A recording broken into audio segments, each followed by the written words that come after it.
Hello guys, welcome to घमासान। मैं हूं आपके साथ दीक्षा और आज हमारे साथ मौजूद हैं डॉक्टर प्रियंका मोक्षमार। मैम के बारे में मैं बता दूं, मैम चेयरमैन और मैनेजिंग डायरेक्टर हैं वायु की। वायु एक कंपनी है जो होम अप्लायंसेस एंड इलेक्ट्रॉनिक्स चीज़ें जो आप उपयोग करते हैं उन्हें बनाती है और एक अलग टेक्नोलॉजी से इन्हें तैयार करती है। तो मैम से जानते हैं हम उनके बारे में, साथ ही वायु के बारे में और क्या टेक्नोलॉजीज़ यहाँ पर यूज़ होती है उसके बारे में भी। मैम बहुत स्वागत है आपका। Thank you so much. सबसे पहले तो आपके बारे में मैं जानना चाहूँगी, आपका एजुकेशन एंड आपकी फैमिली, ताकि हमारे दर्शक आपको जान सकें। जी। मैंने MBA किया मार्केटिंग और फिनेंस में, और MBA के बाद में बहुत इच्छा थी मेरी भी और मेरे हस्बैंड प्रणव जी की ज़्यादा थी कि मैं और ज़्यादा पढ़ाई करूं, और मेरी भी इच्छा थी, तो मैंने डॉक्टरेट की मार्केटिंग में। और उसके बाद में भी क्योंकि पैशन था रिसर्च, तो DAVV यूनिवर्सिटी में रिकग्नाइज्ड, अभी भी मैं PhD गाइड हूँ और रिसर्च स्कॉलर्स मेरे अंडर में रिसर्च करते हैं। तो कंपनी के अलावा मेरा जो दूसरा पैशन है वो एजुकेशन सेक्टर हमेशा से रहा है। फैमिली बैकग्राउंड, मैं डिफेंस बैकग्राउंड से आती हूँ। मेरे फादर नेवी से रिटायर्ड हैं और मेरा छोटा भाई अभी भी नेवी को सर्व कर रहा है। और प्रणव जी मेरे हस्बैंड, उनका मल्टीनेशनल कंपनीज़ के साथ में एक बहुत बड़ा एक्सपीरियंस रहा, 15-16 साल का, सैमसंग LG जैसे बड़े ब्रांड्स के साथ में। और स्पेसिफिकली उन्होंने एयर कंडीशनिंग फील्ड में अपना जो इंटरेस्ट था होने की वजह से, और अपना जो पैशन उनका, जो मैं कहूँगी कि इन्वेंशन और रिसर्च एंड डेवलपमेंट था, उसके वजह से वायु का जन्म हुआ। तो उसके अलावा मेरी 2 डॉटर्स हैं जो अभी पढ़ाई कर रही हैं। So this is about me and my family. मेरे इन लॉज के बारे में ज़रूर बताऊँगी। गवर्नमेंट सेक्टर से हैं, दोनों ने जॉब किया है। मेरी मदर इन लॉ ने, आई रिमेंबर, बहुत सपोर्ट किया ये कहकर कि जॉब करने वाले लोगों को बहुत फास्टिंग नहीं करना चाहिए। तो इनिशियल डेज से उन्होंने मुझे हमेशा मोटिवेट किया कि you have to be a career women. So that's an important aspect. Ma'am Vayu की बात करें तो इसकी स्टार्टिंग कब से हुई और किस मोटिव के साथ आप लोगों ने इसे स्टार्ट किया था? बिल्कुल, तो वायु की शुरुआत हुई इन्वेंशन के साथ में, और एक ज़रूरत जो महसूस की गई कि किसी भी व्यक्ति को अगर एयर कूलिंग चाहिए तो उसके पास एक कूलर का ऑप्शन था और एक AC का ऑप्शन था। एयर कूलर्स कुछ महीने तो अच्छा काम करते हैं, लेकिन फिर बहुत ज़्यादा जब गर्मी बढ़ जाती है तो फिर वो उतना अच्छी कूलिंग नहीं दे पाते। उसके अलावा एयर कंडीशनर्स पे अगर हम जाते हैं तो वो भी एक पर्टिकुलर डिग्री ऑफ टेम्परेचर तक तो अच्छा परफॉर्म करते हैं, उसके बाद में उनकी परफॉर्मेंस लो होने लग जाती है। उसके अलावा AC में 2-3 डिसएडवांटेजेस थे, जैसे सेम रूम की ही हवा वहाँ रिसर्कुलेट होती है तो वो हेल्दी नहीं होती है। दूसरा, AC के इलेक्ट्रिसिटी बिल्स बहुत ज़्यादा आते हैं, तो लोग यूज़ तो करते हैं लेकिन दरवाज़ा बंद कर दो, खुला क्यों छोड़ा है, कम देर चलाओ, ऐसे बहुत इश्यूज़ आ रहे थे। तो हमने ये प्रोडक्ट इन्वेंट किया जो कूलर और AC के बीच का एक सब्स्टिट्यूट है। जो लोग कूलर से अपग्रेड करना चाहते हैं और एयर कंडीशनिंग जैसी रनिंग कॉस्ट नहीं चाह रहे, एनवायरनमेंट फ्रेंडली हैं, चाहते हैं कि जो AC से, आउटडोर से जो गर्म हवा बाहर निकलती है, हम वो गर्म हवा से हमारी जो इकोलॉजी है उसको नुकसान नहीं पहुंचाए, तो उन ग्रीन जो बोलते हैं फ्रेंडली लोगों के लिए हमने वायु को डेवलप किया।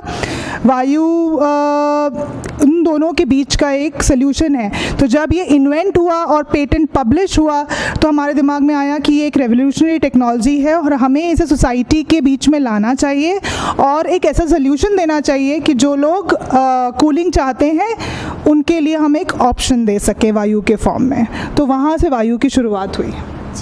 आपने टेक्नोलॉजी की बात करी अभी, तो वायु में कौन सी टेक्नोलॉजी का यूज़ होता है और अपडेशन हर चीज़ में आते हैं, तो किस तरह से आप और आपकी टीम अपडेट रह पाती है इस टेक्नोलॉजी को लेकर? वायु की टेक्नोलॉजी बेसिकली हमने refrigeration cycle, compressor based cooling का पूरा रेफ्रिजरेशन साइकिल डेवलप किया, और इसको इवेपोरेटिव कूलिंग जो आपके नॉर्मल कूलर्स में होता है कि पैड्स पे पानी गिरता है और इवेपोरेशन से आपको कूलिंग मिलती है, ये दोनों टेक्नोलॉजी को हमने कंबाइन किया। उसके अलावा हमने एक सॉफ्टवेयर डेवलप किया जिससे हम ये भी मॉनिटर करते हैं कि पानी पैड्स पे उतनी देर चले कि बस पैड गीला हो और फिर वो पंप बंद हो जाए, ताकि पानी की भी सेविंग हो। सेकेंड मोटिव ये था कि पानी इतना ज़्यादा अंदर नहीं जाए कि अंदर चिपचिपाहट होने लग जाए। तो वायु की एक खासियत भी है कि इवन मानसून्स में जब वायु की कूलिंग मशीन्स चलती हैं, या हम इनको देसी एसी कहते हैं, जब ये देसी एसी चलता है तो ह्यूमिडिटी नहीं होती, चिपचिपाहट नहीं होती, जो नॉर्मल इवेपोरेटिव कूलिंग सिस्टम्स में होती है। तो रेफ्रिजरेशन साइकिल यूज़ किया, पानी को ठंडा किया, सॉफ्टवेयर से पानी के साइकिल को मॉनिटर किया एक्स्ट्रा ह्यूमिडिटी रोकने के लिए। हम रेफ्रिजरेशन साइकिल यूज़ करते हैं, लेकिन आपने देखा होगा कि फ्रिज में रेफ्रिजरेशन साइकिल लगने की वजह से फ्रिज के पीछे से हीट एमिट होती है, एसी में लगने की वजह से आउटडोर से हीट एमिट होती है। हमने ये इंश्योर किया कि इसमें से जो हीट एमिशन है वो कूलिंग साइकिल में ही यूज़ हो, ह्यूमिडिटी ड्रॉप करने में यूज़ हो, कहीं भी हमने उसको एनवायरनमेंट में डायरेक्टली हीट को एमिट नहीं कर रहे हैं, जिसकी वजह से हमारी टेक्नोलॉजी ग्रीन टेक्नोलॉजी है। उसके अलावा रेफ्रिजरेशन साइकिल यूज़ होने के बावजूद अगर हम सेम टनेज का एसी से कंपेयर करें तो हमारी मशीन 85% बिजली बचाती है कस्टमर्स का। और आज की डेट में इंडियन इकोनॉमी के लिए या किसी भी डेवलपिंग नेशन के लिए इलेक्ट्रिक कंजम्पशन एक बहुत बड़ा इशू है, उसको हमारी टेक्नोलॉजी सर्व करती है। सेकेंडली, ग्लोबल वार्मिंग के इशू को हमारी टेक्नोलॉजी सर्व करती है। थर्ड, वाटर कंजम्पशन को भी हमारी टेक्नोलॉजी सर्व करती है। तो ये सारी टेक्नोलॉजी का एक कंबाइंड इम्पैक्ट जो है वो वायु देसी एसी से हमने कस्टमर को डिलीवर किया है। तो वायु कौन कौन से प्रोडक्ट्स मींस कौन कौन से अप्लाइंसेस होते हैं होम के जो आप बनाते हैं? इसी के साथ आपने ये बताया कि बिजली तो बचती ही है कस्टमर्स की, और क्या फ़ायदे होते हैं वायु के प्रोडक्ट से कस्टमर्स को? सबसे पहले वायु का जो मेजर प्रोडक्ट है वो वायु कंप्रेसर चिलर्स हैं, जिनको हम देसी एसी भी कहते हैं।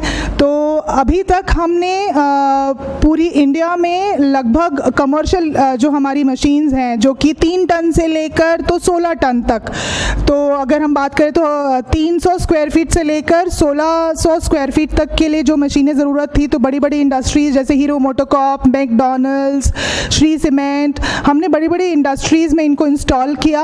और उसके बाद में ये टेक्नोलॉजी का जो आप डेवलपमेंट की बात कर रहे हैं, तो जैसे जैसे कस्टमर्स का फीडबैक आया उसको इम्प्रूव कर करके बहुत छोटे तौर पे हमने रेजिडेंशियल मशीन्स भी मार्केट में सेल की, मार्केट से टेस्टिंग लिया, कस्टमर से फीडबैक लिया और कस्टमर के फीडबैक के बेसिस पे मशीन्स को इम्प्रूव किया। मुझे लगता है इम्प्रूवमेंट किसी भी इंडस्ट्री के लिए एक कंटिन्यूस प्रोसेस होता है। तो कस्टमर फीडबैक के बेसिस पे हमने हमारी मशीन्स को आज इतना डेवलप कर लिया है कि हमारी मशीन एरर फ्री मशीन है, सर्विस फ्री मशीन है। स्टिल हमने ये इंश्योर किया कि हमारा कस्टमर, जब आज हम लोगों ने रेजिडेंशियल मशीन्स लॉन्च कर रहे हैं हम इस साल, जो कि 1.5 टन से लेकर 2 टन यानी 100 स्क्वायर फीट का जिनका कमरा है से लेकर 200 स्क्वायर फीट के कमरे में जहाँ फ्रेश एयर बेस्ड हमारी टेक्नोलॉजी चाहिए, उनके लिए हम छोटी मशीन्स लॉन्च कर रहे हैं। हमने ये इंश्योर किया कि कस्टमर को सर्विस के लिए इशू नहीं आना चाहिए, तो हमने खुद की सर्विस टीम डेवलप की है और ये इंश्योर करने की पूरी कोशिश है कि 24 घंटे के अंदर अगर कस्टमर को कोई सर्विस इशू आता है तो हम उनको डिलीवर करें। इसके अलावा वायु का ये कंप्रेसर चिलर मेन प्रोडक्ट होते हुए भी जब लास्ट ईयर कोविड टाइम्स में लॉकडाउन आया तो हमारा मेन सीज़न मार्च, अप्रैल, मई, जून लॉकडाउन में चला गया। बट हम दोनों, मैं और प्रणव जी, हम दोनों ने रिसर्च करना शुरू किया कि ज़रूरत किस चीज़ की है और ज़रूरत ही आविष्कार की जननी है जैसे कहा जाता है। तो हमने यूवी बॉक्सेस बनाए, यूवी सैनिटाइजेशन डिवाइसेस को डेवलप किया, उसको इन्वेंट करके, और जैसे ही लॉकडाउन ओपन हुआ हमने यूवी में सिर्फ नॉर्मल यूवी बॉक्सेस ही नहीं, कपड़ों के लिए यूवी वार्डरोब बॉक्सेस, जूतों के लिए यूवी शू डिवाइसेस, ये सब भी लाए। और आने वाले भविष्य में प्रणव जी के और भी पेटेंट्स हैं। हम एसी भी लॉन्च करने वाले हैं, हम एक ऐसा कूलर भी लॉन्च करने वाले हैं जिसमें पूरी लाइफ में एक बार ही पानी लगेगा।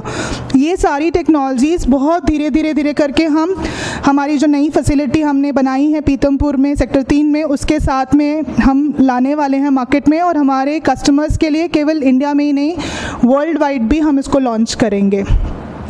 मैम, जब भी कोई बिज़नेस स्टार्ट किया जाता है तो चैलेंजेस सामने आते ही हैं, तो जब आपने वायु की स्टार्टिंग की थी तब क्या क्या चैलेंजेस सामने आए, और अगर फैमिली सपोर्ट की बात करूँ मैं, तो किस तरह से फैमिली ने सपोर्ट किया इन सब चीज़ों में?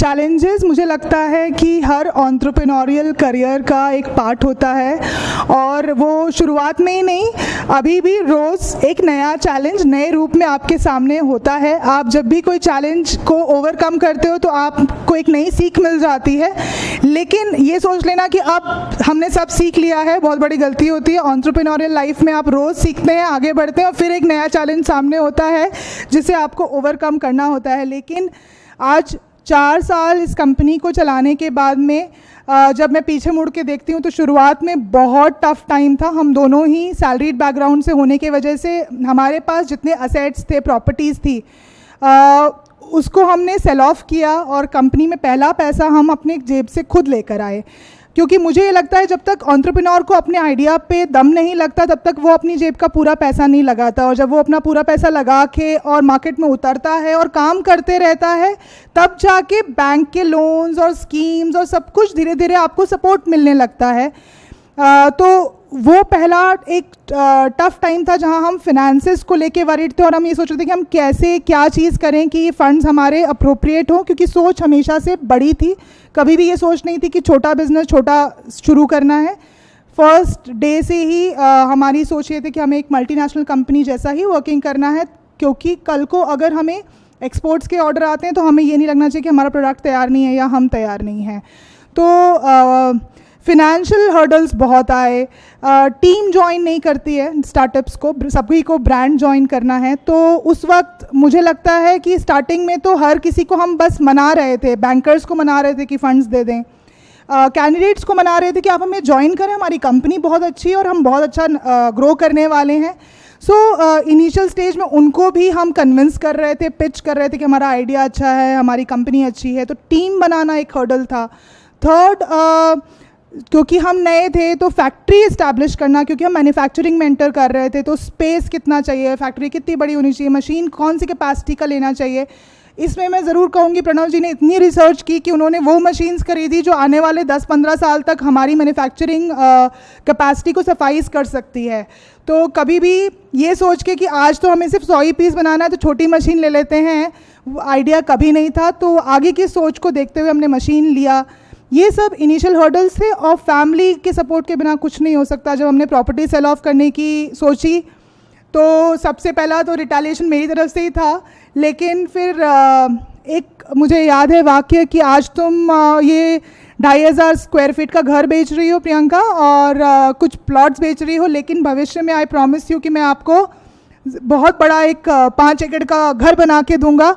बट आप बिलीव नहीं करेंगे कि जब मैं इस करियर में एंटरप्रेन्योरियल लाइफ में प्रणव जी के साथ आई तो एक टाइम ऐसा आया कि जब फंड्स थे तो हमने ये सोचा कि क्यों ना हम हमारी फैक्ट्री बना लें। तो हमने 3 एकड़ की ज़मीन लेकर फैक्ट्री बनाना पसंद किया, बजाय इसके कि हम हमारा घर बनाते। तो फैमिली सपोर्ट के बिना कुछ नहीं था। मेरे इन लॉज ने बहुत सपोर्ट किया, और वो हमारे साथ जुड़े हुए थे और अभी भी हैं, और उसके बिना तो I don't think we can move ahead.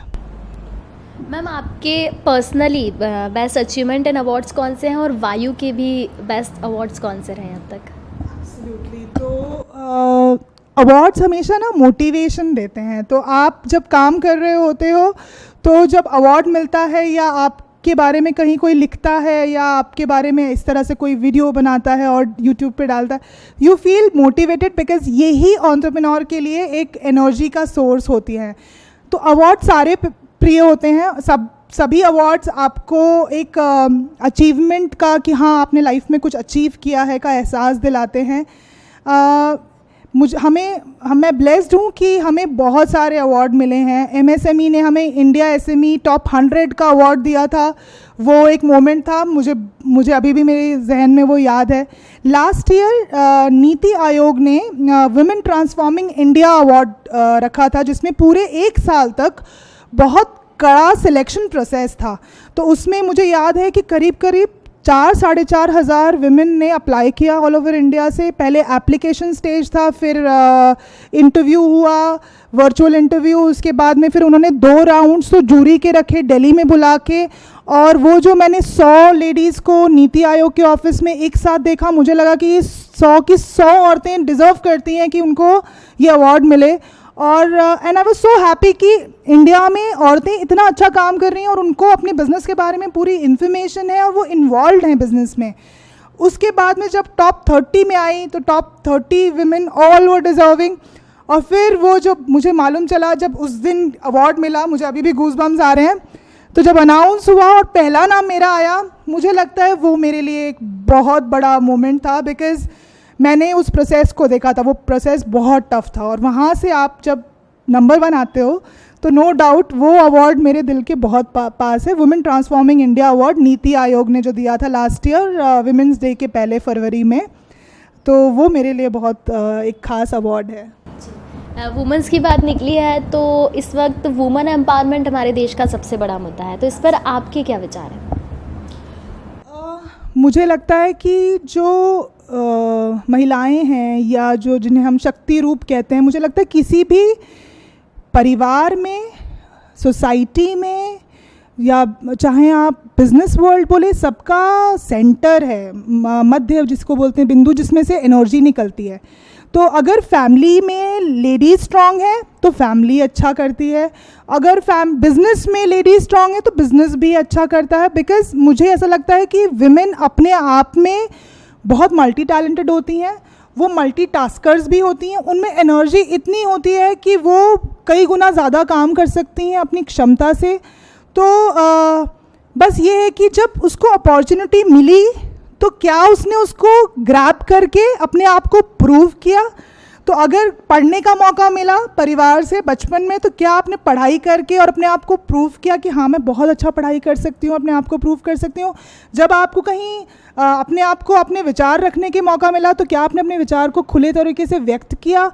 जब आप नई फैमिली में गए, क्योंकि एक औरत ही ऐसी होती है जो 2 फैमिलीज़ के साथ में जुड़ी हुई रहती है, तो दूसरी फैमिली में भी क्या एडजस्ट हुई, फ्लेक्सिबल थी, वहाँ पर भी क्या अपना पावर दिखाया कि यार आई हैव एबिलिटी, मेरे में इतनी क्षमताएं हैं और मैं सब कर सकती हूँ। तो वो जब अपॉर्चुनिटीज़ को विमेन सही टाइम पे पहचान कर कदम आगे बढ़ाती है तो मुझे लगता है सब तरफ से सपोर्ट मिलता है। तो मुझे ऐसा लगता है विमेन को एम्पावर करने की ज़रूरत नहीं है, विमेन एम्पावर्ड हैं। इट्स जस्ट दैट कि उनको खुद को ये समझने की ज़रूरत है कि मुझ में ये क्षमताएं हैं और मैं ये काम कर सकती हूँ और मुझे ये करना है। और जब आप उसको करके दिखा देते हो तो फिर आपका सोसाइटी, फैमिली, हर कोई साथ देता है। ये मेरी अपनी एक सोच है इसके बारे में कि मुझे नहीं लगता किसी विमेन को एम्पावर करने की ज़रूरत है। इट्स जस्ट अबाउट कि कब लेडीज़ ये समझ लें कि मैं हूँ एम्पावर्ड और मैं कर सकती हूँ और अपने आप को प्रूव करके दिखा दें, उतनी ही ज़रूरत है बस। आपने कहा कि वुमेन्स एम्पावर्ड है, उन्हें ज़रूरत नहीं है करने की, लेकिन देखा जाता है कि सोसाइटी जो होती है ना वो रोकती है कहीं जगह पर, आपको ये नहीं करना है, वो नहीं करना है, ये आपके लिए नहीं है, या आप मत करो, या हम कहें सिंपल लैंग्वेज में कि उन्हें डोमिनेट किया जाता है कि ये सब चीज़ें आपके लिए नहीं हैं। तो जो लोग डोमिनेट कर रहे हैं और महिलाओं को रोक रहे हैं, उन्हें क्या कहना चाहेंगे आप? मुझे ऐसा लगता है, मुझे पर्सनल लाइफ में, चाहे मैं जब छोटी थी तो मेरे फादर का अगर मैं सोचूं या मेरी माँ का सोचूं, उन्होंने कभी मुझे रोका नहीं, तो मैंने कभी एक्सपीरियंस नहीं किया है। बट शादी के बाद मेरे हस्बैंड ने भी मुझे आगे ही बढ़ाया, मेरे इन लॉज ने भी बढ़ाया।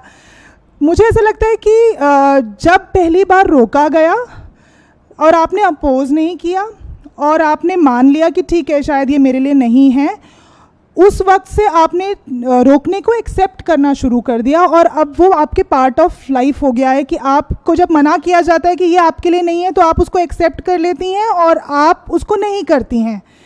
तो मुझे लगता है कि जो सोसाइटी में औरतों को रोका जाता है वहाँ कहीं ना कहीं ये इन्फीरियॉरिटी कॉम्प्लेक्स है कि अगर ये निकलेगी तो ये मुझसे अच्छा कर लेगी, तो उसको अपने ईगोज़ को सेटिस्फाई करने के लिए रोका जाता है। लेकिन औरतों की भी गलती है कि वो रुक गई या उन्होंने अपने आप को प्रूव नहीं किया। तो आई सपोज ऐसी सोसाइटी ग्रो नहीं कर सकती जहाँ पे औरतों को रोका जाए, ऐसी फैमिली ग्रो नहीं कर सकती जहाँ औरतों को रोका जाए। मुझे लगता है अगर औरत दिखाए कि फैमिली में एक रोल मॉडल बनके कि मैं ऐसे काम करती हूँ और मैं ये सब संभालती हूँ, तो फैमिली भी प्रॉस्पर करती है और फैमिली की जो आने वाली पीढ़ी है वो भी प्रॉस्पर करती है। और यही चीज़ अप्लाई होती है फैमिली से लेकर सोसाइटी तक में।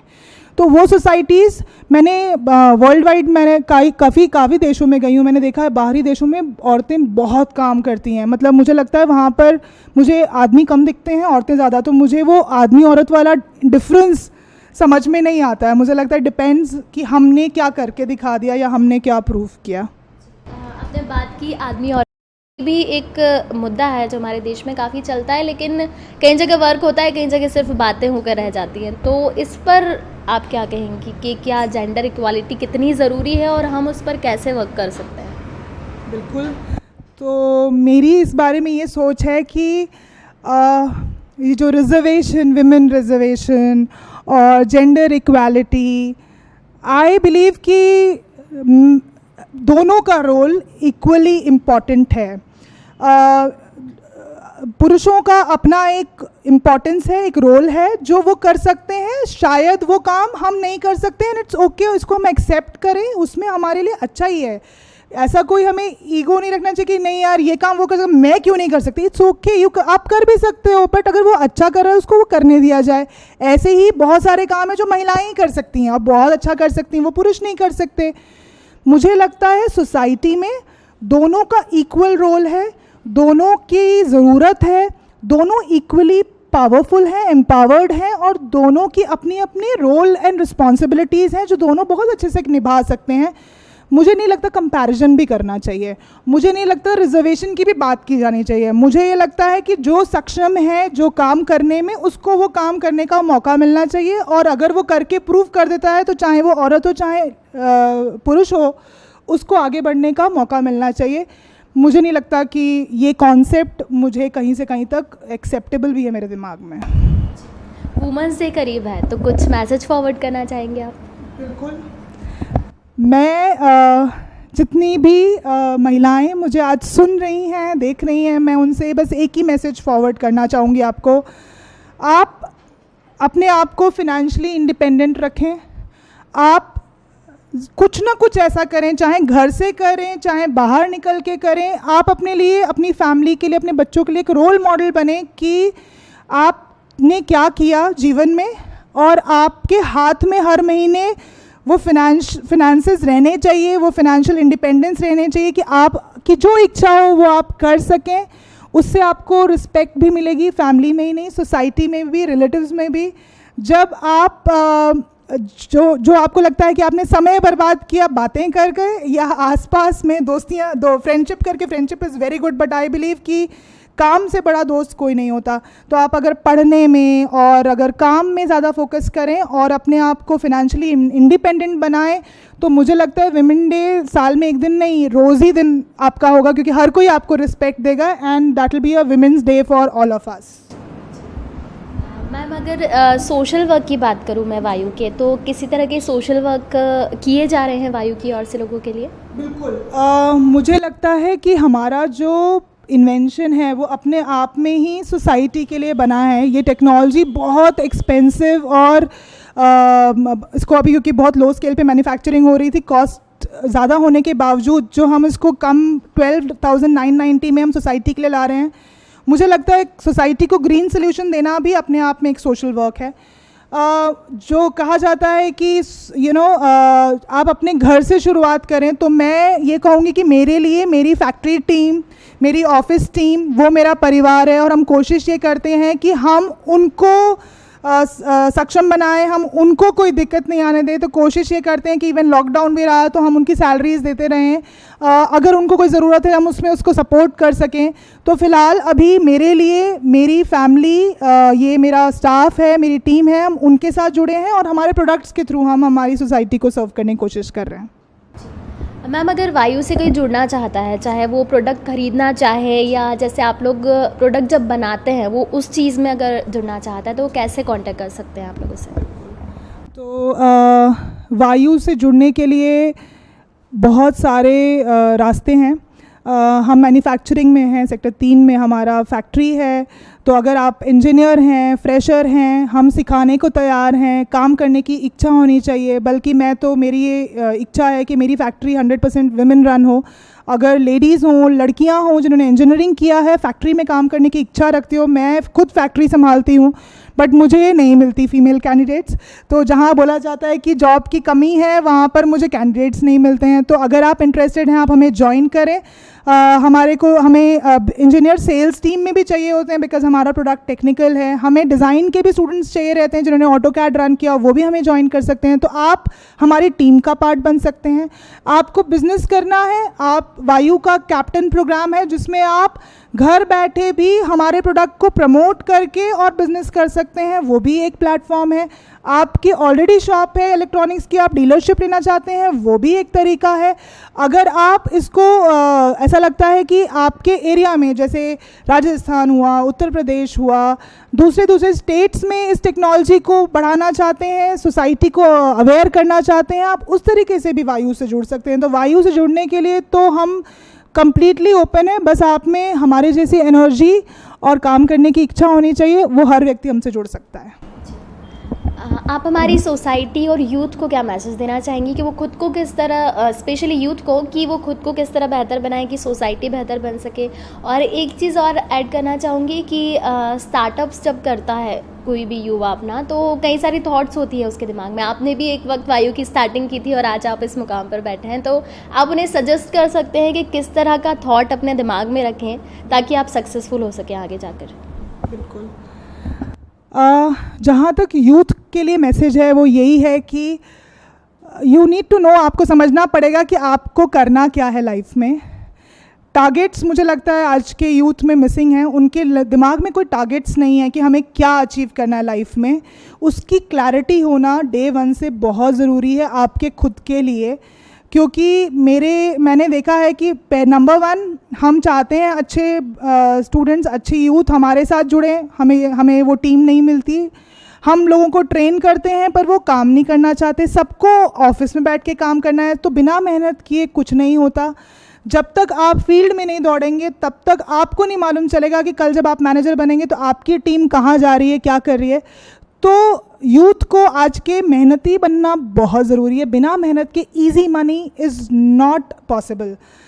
मनी हमेशा टफ टाइम्स को और टफ वर्क को ही फॉलो करता है। तो hard work is the key to success is actually true.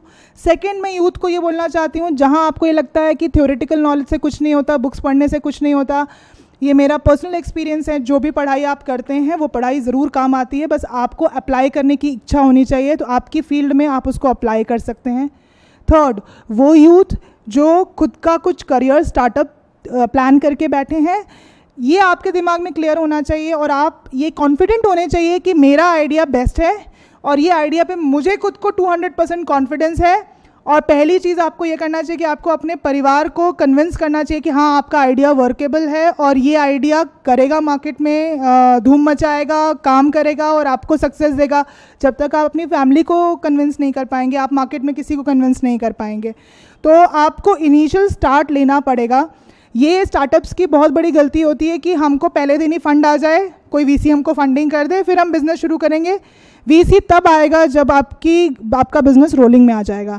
तो जब आप अपने आप को प्रूव करके दिखा देंगे कि हमने ये काम शुरू किया, हमने हमारे जेब का पैसा लगाया, देखिए आज हमने इतने गुना कमा लिया, तब वीसी भी आएंगे, फंडर्स भी आएंगे, बैंकर्स भी आएंगे, टीम भी आएगी। तब तक रुकना नहीं है, चलते रहना है, रोज़ एक कदम चलना है। बहुत मुश्किलें आएंगी, लेकिन जिस दिन आप रुक जाएंगे या अपना आइडिया बार बार बदलेंगे, उस दिन आपके आइडिया पे आपको कॉन्फिडेंस नहीं है तो कोई कॉन्फिडेंस नहीं दिखाएगा। तो ये मैसेज है सबके लिए। प्रियंका मैम से हमने कई सारी बातें जानी, वायु के बारे में जाना, जो प्रोडक्ट्स हैं उसके बारे में जानकारी ली, जिस टेक्नोलॉजी का यूज़ वायु के द्वारा किया जा रहा है और ये कस्टमर्स के लिए बहुत अच्छा है क्योंकि ये बिजली भी बचा रहा है और इसके साथ ही आपको फ्रेश एयर भी प्रोवाइड करवा रहा है। तो आप अगर वायु से जुड़ना चाहते हैं तो ज़रूर जुड़ सकते हैं। वहीं युवाओं के लिए मैम ने मैसेज दिया है कि स्टार्टिंग करते हैं तो हार्डवर्क भी ज़रूरी है और थोड़ा सा खुद पे कॉन्फिडेंस रखना भी ज़रूरी है, क्योंकि जब तक आप कॉन्फिडेंस नहीं रखेंगे आप सक्सेस नहीं हो सकते। Thank you so much. Subscribe our channel and press the bell icon for more updates.